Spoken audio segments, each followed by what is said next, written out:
Welcome to Guardians of Innovation, Patent and Trademark Law.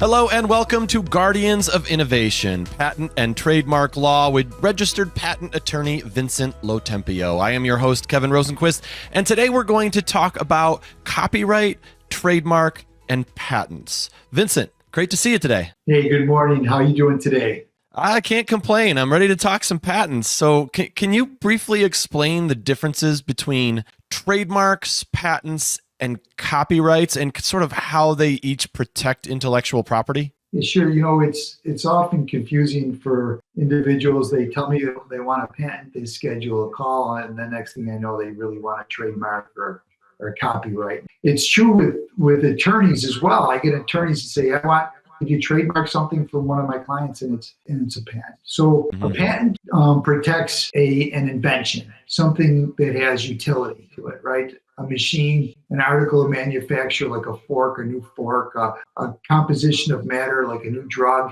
and a method of doing business. And you'll see a lot of these business method patents come out now on the apps, like the Uber app and Zillow app, and a new way of doing business. So the patent is what your invention, and it protects you from patents don't give you a right to make it; it gives you a right to stop others from making it. So a trademark is a brand, just like 200 years ago when the cowboys had the brands on the cows and they wanted to be able to identify whose cows were whose. The brand identifies whose products are whose, right? The brand. So your brand could be your name of your company. It could be Mars Candy Company. It could be a name of your product. It could be M&M's. It could be your slogan. Just do it, like Nike. And actually, there's sounds like the lion's roar in MGM or the Tarzan's yell could be used for the sound. Copyright is for the thing itself, right? Music, the song, the lyrics. So they say you own the copyright the minute you put it in a tangible form. So if you just sing the song or play it in a band, but you never record it, you don't write down the music or the lyrics, then it's got to be in a tangible form. So it's music, it's art, written word like books. So the copyright is how you protect the thing itself. So if I take a photograph of your Corvette, that photograph, I own the copyright in it, but I don't own the copyright or the patent or anything about the thing that I took the picture of, the Corvette, whatever it is. So it's the picture itself that I created is what I own the copyright. And it just reminds me, when Jobs started Apple, they couldn't afford to do the patents on their software. Patents are much more expensive than copyright. So what they did was they registered the copyright in the programs themselves, the source code. So source code is just like writing a book. It's the same thing. It's got its own little language. So it didn't stop anybody from doing the same thing with a different source code, but it stopped them at least as you have to write your own source code. So you could actually protect the software through copyright as well. Oh, that's interesting. And clarification, I'm curious on the music one. So if you record a song and you put copyright 2024, Kevin Rosenquist's band, is that enough, or does it have to be registered somewhere? So it's enough. It's called common law rights in it. But if you actually want to sue somebody, you need to have it registered. Okay. So the registration puts everybody on notice that it's yours and it's your ticket into the courtroom. So you don't necessarily have to do it. It's recommended that you do it before it's published. But if somebody were to copy it, you can then file it and then sue them. But if you do it ahead of time, then you can actually ask for statutory damages for there's a mandatory statutory damages. So there's a lot of benefits that go along with registration. But to answer your question simply, you own the copyright the minute you put it in the tangible form. It's the same thing with the trademark. Someone says, I want to trademark this. I said, well, have you used it on a product? Yes. Well, you've already trademarked it. You have common law rights in your trademark. We're going to register the mark so everybody in the country is put on notice that this is your trademark. Patent is the exact opposite. If you use it and don't file your application, somebody files it before you, you lose your rights to it. And if you don't file a patent within 1 year from the time you publish it, you offer it for sale, or you use it in public, you lose your rights.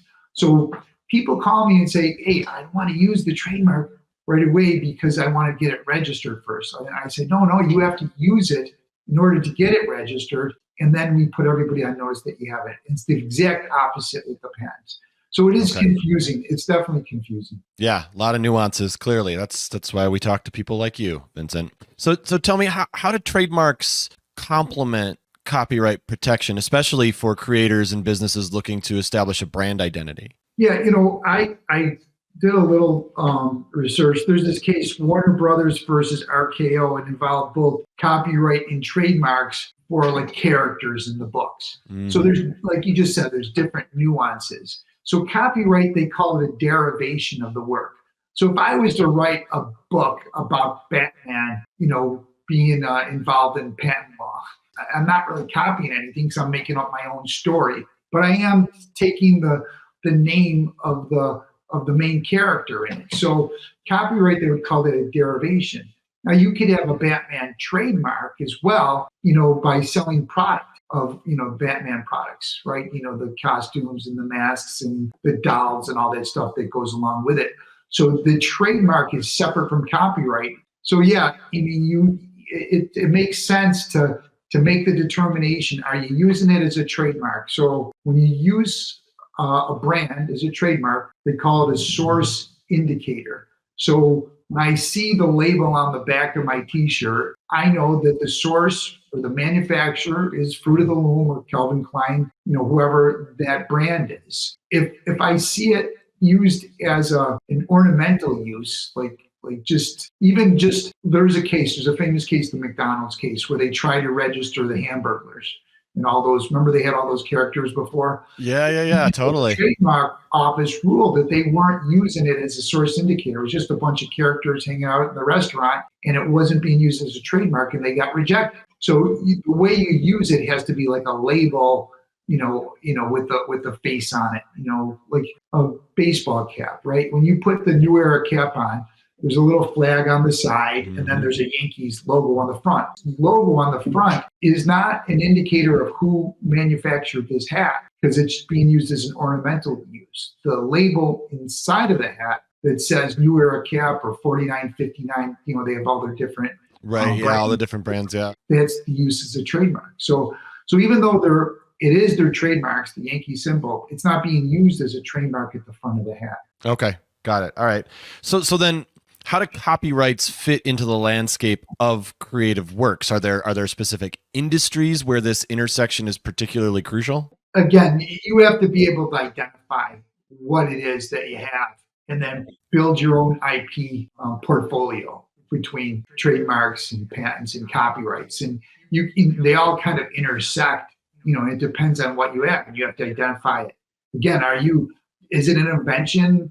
Or is it just a work of art, like a statue or a painting, right?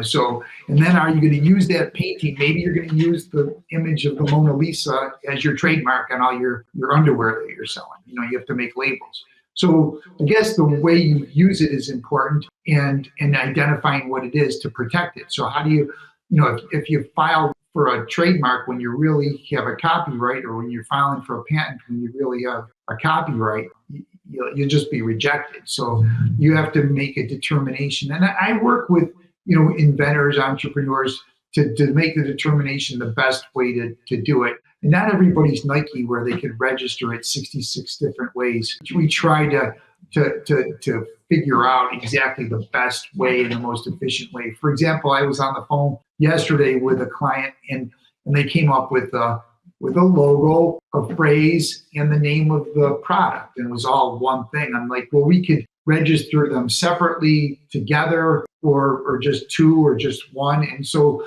it becomes a strategizing exactly how you do it. And I would say, the best time to do it is when you create the product, is before it goes out there in public, to decide exactly how you're going to brand it, how you're going to protect it, what type of IP you need to protect it with. Okay. All right. So let's take our podcast here. If we wanted to own the rights to the name Guardians of Innovation, we would want A trademark? Yes, so that would be the trademark. And then, the audio that we're creating right now, both you and I own the copyright, and whoever's helped creating it. If I don't think you have editors that'll edit it and they'll help create it. If they're an employee of the company, their rights would just go in. But if they're not an employee, you'd have to have what's called a work for hire agreement, where they would agree to assign their rights in the IP over to me, who's paying for this, and it's coming out of my pocket. But if I don't have that agreement with you, a written agreement, then I wouldn't own the copyright of the audio. I would own it, but I would own it because I'm helping create it, right? I'm talking it. It's mine. But everybody that's involved, like in a movie, there's 75. When you, at the end of the screen, I've never counted how many people's names come across it, but every single person contributed to making that. So every one of those people are under a contract that is a work for hire, and they're going to sign all their rights in that copyright over. Mm-hmm.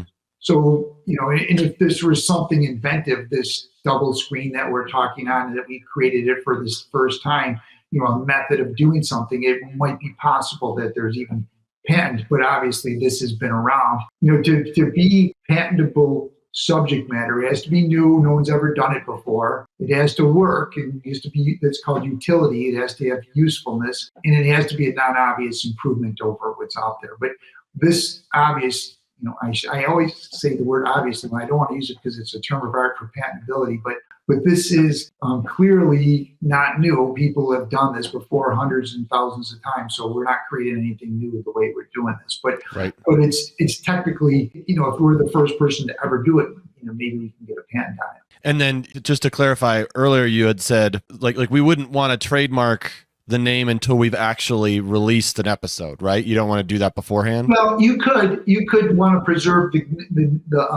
the name by filing an application. Again, you trademark it the minute it goes out there in public and somebody sees it. Yeah. You register that trademark after it's been public. Mm-hmm. But there is something called an intent to use application, where you intend to use it in the future. So you can file that application ahead of time before it goes out there in public, just to see if you're going to get it. And then they'll give you 6 months to say, okay, now show us how you're using it in public.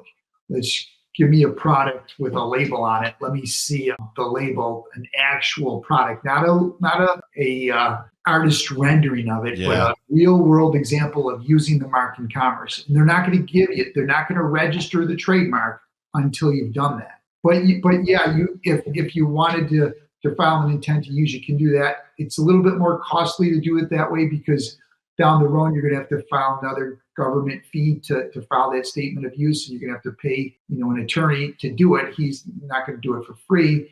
So it would probably be more cost efficient to publish one of these and then file it the next day, the trademark. Obviously, a big hot topic in the world is artificial intelligence. You being in what you do, you're in a unique kind of position of having to, sort of like manage that. How this all works and how it affects trademarks, patents, and copyrights. What are the new legal questions that are emerging from all this technology? Yeah, I mean, for ownership is the big thing, right? Who really owns it? If you're not creating it, how do you create it? Is it the owner of the software that's this artificial?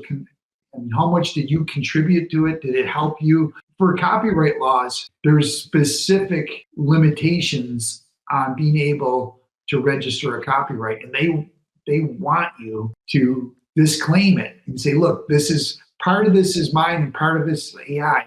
And the U.S. has its own way of doing it. In fact, they even ask you to call them and talk to them and try to work it through when you're applying for that registration. The same issues would apply to patent, although there really isn't any rules that applies to it. But the rule is that you are the inventor. So if I was, and this was a question on the law exam that I took 30 years ago to take the bar for the patent bar. If you're on vacation in Russia and you see some old guy up in the mountains using a carving knife that's totally unique, you never saw anything like it, could you come home and patent it in the US? And the answer is no, because you didn't invent it. You saw somebody else did it. So one of the rules in patentability is that you're the one that invented it, and whoever invented it with you has to be listed as the inventor. Okay. How do you list a computer as the inventor? Right.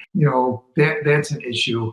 With regard to trademarks, I guess it could create a new trademark for you. There's 5 different types of distinctiveness, inherent distinctiveness in trademarks. So there's generic trademarks like the word soap that you can never register. Sure. But maybe you call it silly soap, and now it's a little bit more creative, and it's alliterative. So it's more than generic now, and but it still has that descriptor of soap in it, and you can never stop anybody else from using the word soap, but maybe you can stop them from using silly soap. Okay. Then there's just purely descriptive, and people try to come to me with descriptive marks, and I'm like, those are going to not be registerable. And then there's suggestive, like Dunkin'. What are you suggesting you buy? Donuts and coffee. You're Dunkin', what are you dunking? You're dunking your donuts and your coffee. Then there's arbitrary, like the Apple. You put an Apple on a computer. It's got nothing to do with computers. It's just an arbitrary name. It's very strong. And then finally, it's fanciful. You throw 26 letters in a box and you pull out Zillow or Exxon or Xerox. Google. You just make up a name. Yeah. So I guess AI could invent a name for you and create a name that's totally unique. And then you can start using it and create it. But so those are 3 examples of why AI could be an issue. And I guess the better it gets, and I'm still waiting for it to come on Siri, and so when I say Siri, it actually knows what I'm telling it to do. Mm-hmm. But maybe the next iPhone will have it. I think they're trying to advertise it. But yeah, the better it gets, it's going to definitely be, these are going to be big issues. So I guess wait and see. Let's see what happens and how good it gets. I've been using AI myself to edit emails, even just like one-liners. So sometimes, when you throw a sentence together, if the first part should be the beginning or this should be the end, and then you try to wrestle with it. I don't wrestle with it anymore. I just write it out and then put it back to the computer and say, hey, rewrite this. And then, even if it's like a paragraph, there's like a couple of sentences that just don't make sense in there that I go in there and edit. And some of it, it organized it much better than I did immediately. I could probably still do it just as well, but it would take me 10 times as long. And then when you're creating things, I guess the question is it just rewording what I told it to word, with better grammar, better punctuation, better organization, instantly without having to think about it? Or is it actually creating, something, like a story that's totally creative, that's never been had before? Or is it going into the computer database or the internet, wherever it gets its information from, and just stealing it from somebody else? And just, is that an issue as well? That's another issue altogether, sure. For infringement. I know we're going to talk about that more in another episode. Okay. Well, I'll save it for that then. So lastly, for business owners, entrepreneurs, inventors, at what point should they ideally contact your firm for guidance? For patents, definitely before, right at the beginning stage on any of this stuff. Because I always say, look, it's easy for me to do it right the first time, then try to fix it afterwards. For example, trademark. If you're going to brand a product, to spend a couple $100 for me to search it, to make sure that it's clear, and before you start putting it on 75,000 cases of apple cider, that's the time to do it. Somebody called me and said, look, we mortgaged our house, we got a contract, we're going to be in the grocery stores all along the East Coast from Boston to wherever, and we just got an email, a letter from somebody in Seattle saying that's our trademark. Take that label off all those 75,000 cases of apple cider. If they would have called me, we wouldn't have used that name, and sure, we would have found their trademark registration, and we would have selected a different name. So a trademark, you want to do it right. The patent, same thing. You got to do it before that goes public, because once it goes public, you can lose your patent rights. And the other part of doing it right away is establish whether or not you actually have patent. Is it patentable subject matter? We do a search on that as well, just to see of your rights. You don't want to lose your rights that you had, but also you don't want to infringe on somebody else's rights. So you need to do that search before you're you're putting that out, And the same thing with copyright. It needs to be filed before it's published. They define publication as being, used in public, because you have so many more rights that you're established, statutory rights and rights to sue and rights for damages, that you lose once it goes public. You can't sue anybody for infringement unless you file a copyright registration. Yeah, well, that's good tips for business owners, no doubt about it. Well, thank you for joining us on Guardians of Innovation, Patent and Trademark Law with registered patent attorney Vincent Lotempio. If you'd like to get in touch with Vincent, you can visit lotempiolaw.com, and please like and subscribe to our channel. We love having you be part of our community. Vincent, great to talk with you. I look forward to the next one. Hey, thank you. This went real well. I appreciate your help. Thanks for watching. Be sure to hit that like and subscribe button and leave us a review in the comments.